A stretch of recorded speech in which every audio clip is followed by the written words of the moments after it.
Hey, everybody. Welcome to the SoCap Improv Comedy Podcast. This is an improv podcast for those of you who are more interested in how improv can affect your life, change you as a human being, help you overcome such certain things such as your self-consciousness, improve your self-confidence, helps you get out of your head and get into the moment.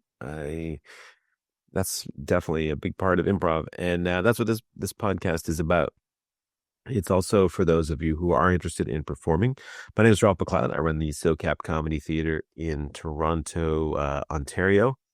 Been an improv teacher and performer all of my adult life, going close to 40 years. Crazy. How the hell did that happen? Anyway, I always say beats the alternative. Anyway, the SoCap Improv Comedy Podcast is brought to you this week by Wexler's Beef. Wexler's Beef, our hands are in your mouth. So get Wexler's Beef wherever certain cuts of beef are available. I always feel bad. I always feel bad for it's bad. Chickens have a terrible life as it is, but can you imagine your chicken and your whole existence is just geared towards winding up on somebody's plate, and then, you wind up in like the for sale section at the grocery store. I mean, that's just like, so demeaning. And then someone buys you and then they take you home and cook you and they don't like it. So they just throw it out. It's just like, oh my God. So anytime I think I'm not doing so well, I just think about that poor chicken that's not even good enough to garner like full price, has to be on sale, and then it's taken home and someone mixes it with something terrible and they wind up just throwing it away. Wow. Anyway, Wexler's Beef, makers of fine discount chicken that you probably don't want to eat. Anyway, so today, what I'm going to talk about is something that is near and dear to my heart, and something that is, I think it's really unfortunately seen as not something worthwhile, and that's play. And when I'm talking about play, I'm talking about not the play of sports, although that's important too. I'm talking about the kind of imaginative play that I'm presuming most, if not all of us, did as children, where we would put on, costumes, or we would invent characters in our mind and we would role play with other kids. Uh, the big thing about play, though, and why sports doesn't really fit into that is for the kind of play I'm talking about, there have to be no stakes, like no winners or losers. The play itself is the important thing. And interestingly about play, and I got this from the Andrew Huberman podcast, Huberman Labs, and I recommend that podcast unreservedly and wholeheartedly. Science-based tools for everyday life, and I repeat a lot of his stuff and other people's stuff, and I try to give credit where it's due. But I'm also very interested in, practical things that you can employ. And I look at my improv class as actually kind of a practical philosophy or practical psychology, in that you can get up and try these things. So anyway, back to play. Play, according to Andrew Huberman, is homostatically regulated. What the hell does that mean? Well, it means that if you don't do it, your body craves it. So thirst is a homostatically regulated process, that if you don't drink water, you get thirsty. Sleep is as well. If you don't sleep, you get tired. And play is apparently as well, too. If you do not play, your body craves it. Now, what happens to your brain if you don't get it? I can only guess. I have some ideas, but I mean, I don't know. But it is something that, when you see people engage in it, it just changes people. And so first of all, it's homostatically regulated. It's something that your body craves. We do it as children. And as adults, what improv allows you to do is play with another human being. One of the definitions I have of improv is that it allows two or more people to play a game, that they create the game, they create the rules of the game, and they play the game all in real time without discussing it. And when you think about that, it's like, oh my gosh, it sounds pretty daunting. And it can be for sure. There's a lot of best practices that that I go back to help people get into that state of play where we're not so concerned about winning, but we're concerned about playing. And often the roadblocks that allow us to play are about winning, and our conditioning, the conditioning that we've had for most of us since we were children, either through school, our parents, culturally, socially, yes, that condition us to be a certain way. So back to play. So playing, yes, is uh what is the benefit, right?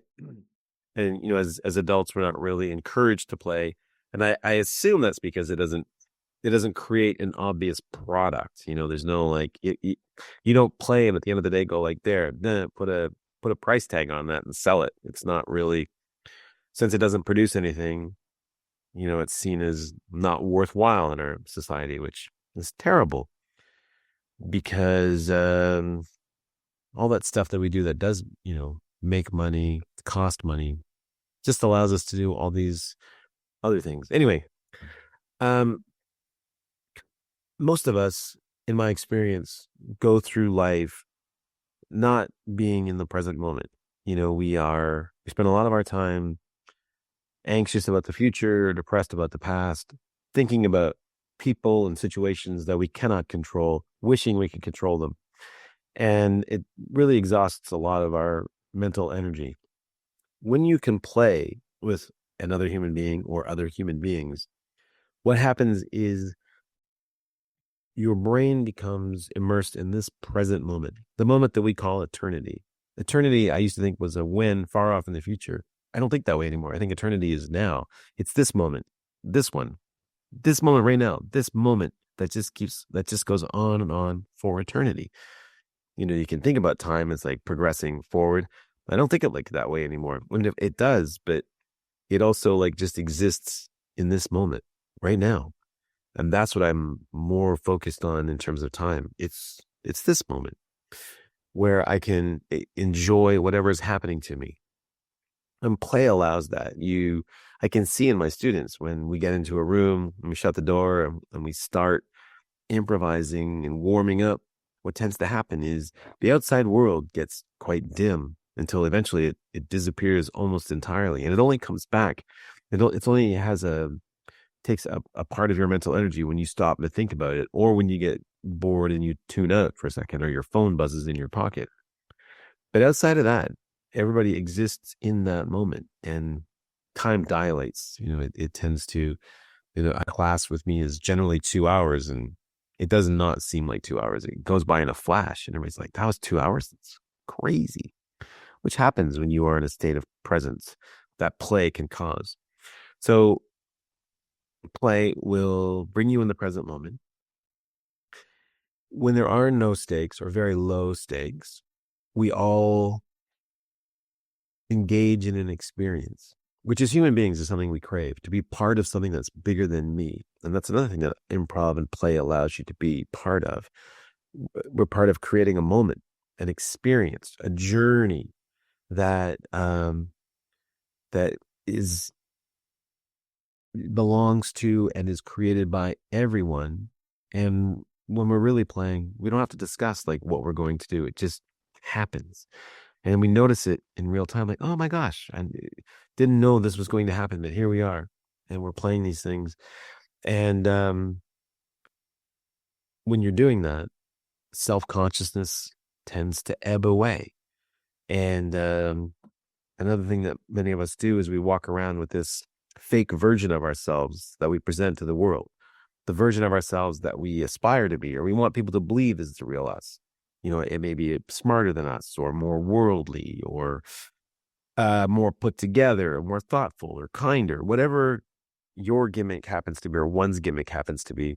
In my experience, most of us do that. And when I talk about it in my classes, I see all the heads going, yep. And I for sure used to be like that.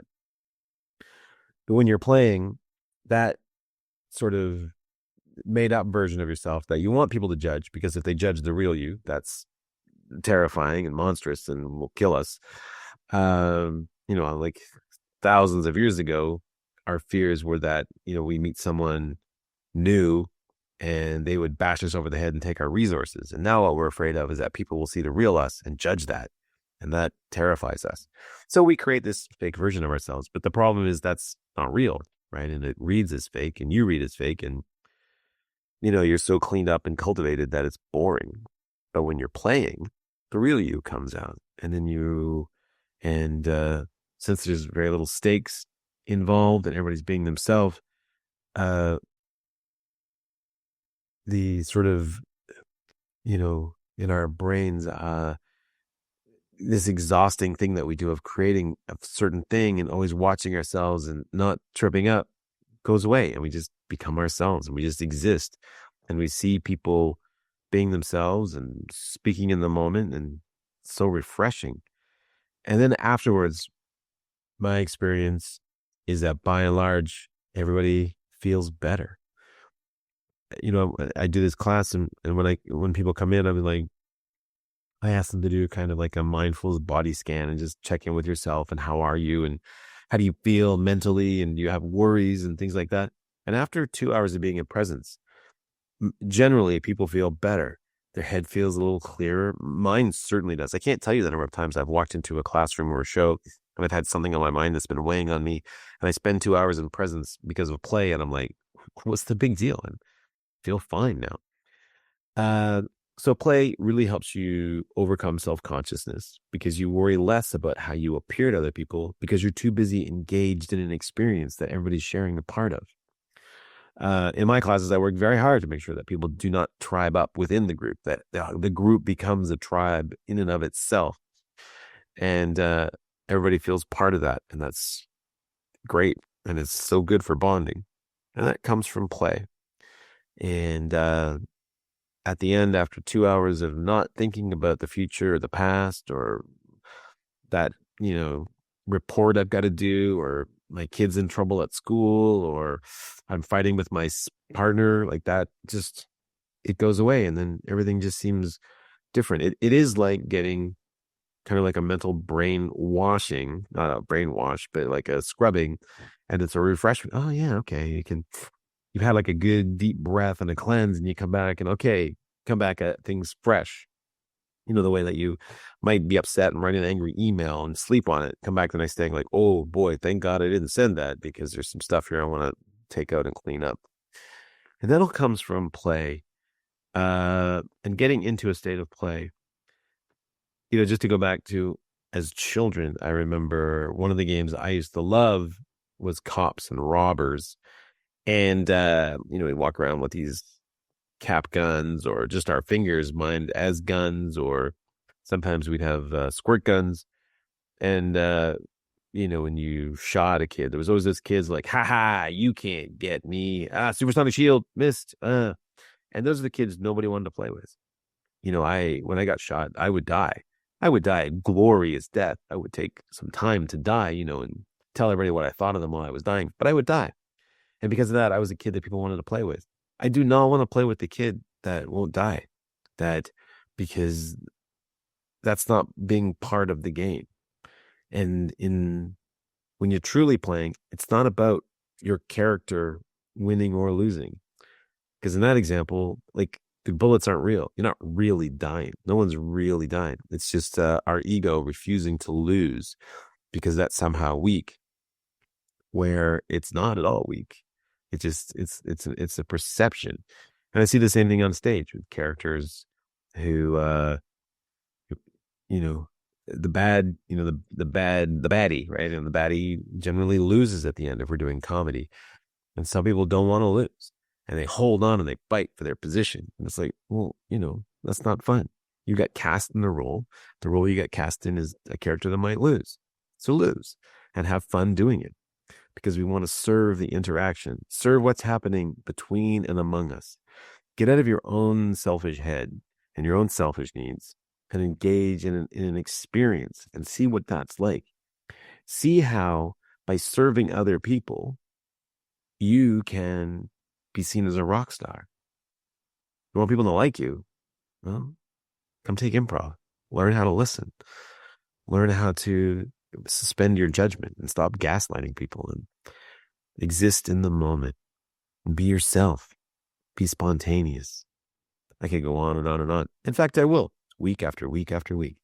Anyway, thanks so much, everybody, for tuning in. Tuning and joining. Portmanteau of tuning in. Thank you for tuning in on this episode of the Improv Comedy Podcast. My name is Ralph McLeod. I'm the owner and artistic director of the SoCap Comedy Theater in Toronto, Ontario, 154 Danforth Avenue. We do improv classes, shows, corporate events. You can reach out and find me at socap.ca. That's SOCAP as in Peter.ca. I also have another company called Yes Unlimited, which is a improv for corporate events. Improv around training leadership, team building. You got a conference coming up and you got people who are at each other's throats and you want them to work together and say yes. Have an improv class before your event. You'll see people saying yes like crazy. Anyway, it's been a pleasure having your ear for the last few minutes. Once again, if you're at the grocery store and you see chicken on sale, give that chicken a little bit of love because I don't know, it's got so dark all of a sudden. Anyway, take care, everybody, and have a great week. Peace.